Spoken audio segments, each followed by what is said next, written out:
আমি মুসলিম চির রণবীর, আমি মরণকে করি না ভয়, মরলে শহীদ বাঁচলে গাজী, আমার উভয়ই সমান।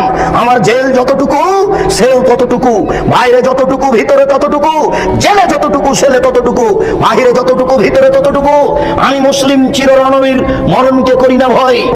জাল হক এসেছে সত্য, ওয়াজাহাকাল বাতিল চলে গেছে মিথ্যে।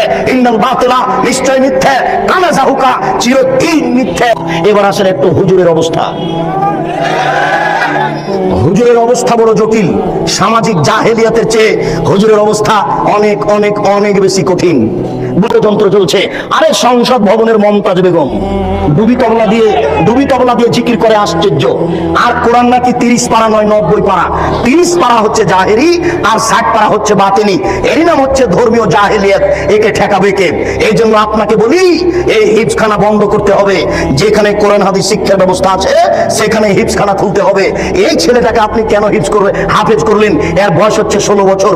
মাথায় একটা উঁচু টুপি দিয়েছে, তার উপর একটা রুমাল দিয়ে মানুষের বাড়িতে মিলাদ করে বেড়াচ্ছে, কোরআন মাজিদ পড়ছে আর ভালো কিছু খাবার দিচ্ছে, 200 টাকা পকেটে দিয়েছে। একবারে খুশি হয়ে গেছে, চিৎকার করে আমার বাপের নামে দোয়া করে চলে আসলো।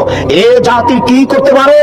যে চলিসা করে বেড়াই, যে কুলখানি করে বেড়াই, যে মানুষের দোকান উদ্বোধন করে, আপনার উদ্বোধন করে কোরআন মাজিদ পড়ে, যে মানুষের বাড়ি উদ্বোধন করে কোরআন মাজিদ পড়ে, সে হাফেজ দিয়ে কি হবে? সেই হিফজখানা বন্ধ করতে হবে। এই সামাজিক জাহেলিয়াত, এই ধর্মীয় জাহেলিয়াতের জন্য এই 3 নম্বর শ্রেণীর ছেলে দিয়ে হবে না।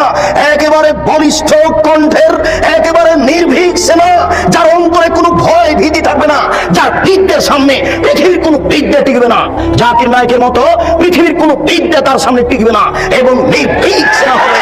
আমি মুসলিম চির রণবীর, মরণকে করি না ভয়, মরলে শহীদ বাঁচলে গাজী।